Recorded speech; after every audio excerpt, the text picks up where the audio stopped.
පැත්තෝ හිතනවාද සම්බුද්ධ ශාසනය විනාශ වෙයි කියලා? මේක කවදාවත් විනාශ වෙන්නේ නැහැ. මට අද මතුගමින් කියනවා හාමුදුරුවනේ, මතුගම ඉතිහාසෙම ජනාධිපතිවරු ඇවිල්ලා තියෙනවා. සංගීත කණ්ඩායම් ඇටැක් ෂෝ ගහලා තියෙනවා. කවදාවත් ඔය ග්‍රවුන්ඩ් එක පිරුන්නේ නැහැ කියලා. දබ්බ වැස්සේ මිනිස්සු බනහනවා. ධර්මයේ ආශ්චර්ය පින්නතුනේ. පින්නතුනේ අද දවසට මම ලක්ෂ 1මාරකට වැඩියෙන් පිරිසකට බණ කියලා තියෙනවා. පෙරේද පළමුද දවස් දෙකේ ලක්ෂ 2කට විතර බණ කියනවා. නුවරඑළිය 60000ක් විතර බණ අහන්න ඇවිල්ලා. පින්නතුනේ වැස්සේ නැත්තම් මොකක්ද මේ ධර්මයේ ආශ්චර්ය පින්නතුනේ? පැත්තෝ හිතනවාද සම්බුද්ධ ශාසනය විනාශ වෙයි කියලා? මේක කවදාවත් විනාශ වෙන්නේ නැහැ. මේ තරුණ පරම්පරාව මේ අම්මලා තාත්තලා මෙහෙම රොද බැඳලා පොදි බැඳලා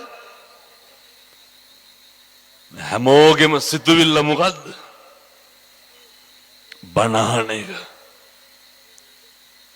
බුදුහාමුදුරෝ දේශනා කරනවා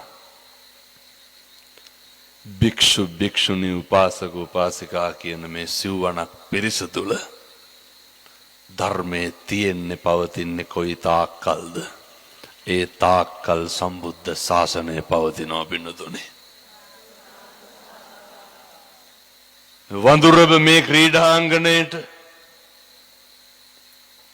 වැහි වෙලාවක මීට කලින් මෙච්චර පිරිසක් එක්කහුව වෙලා තියෙනවද?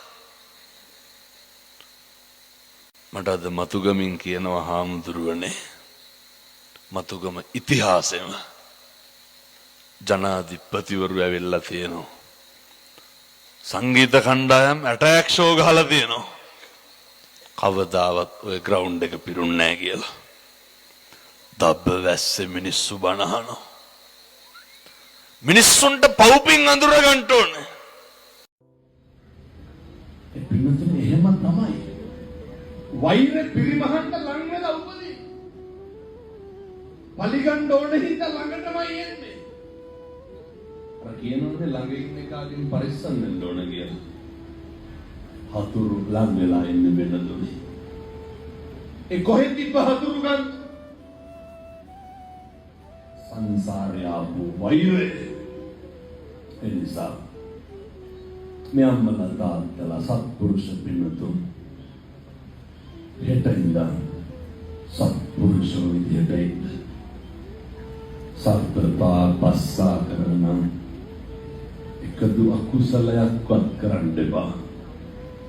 බල්ලෙකුට බූසෙකුටවත් ගහන්න එපා.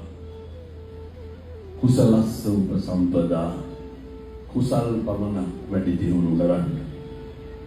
මගේ ප්‍රමුඛම යෝජනාව ඔය අම්මා තාත්තා දූ දරුවොත් එක්ක හරි හොඳට ඉන්න. හරි ආදරෙන් ඉන්න.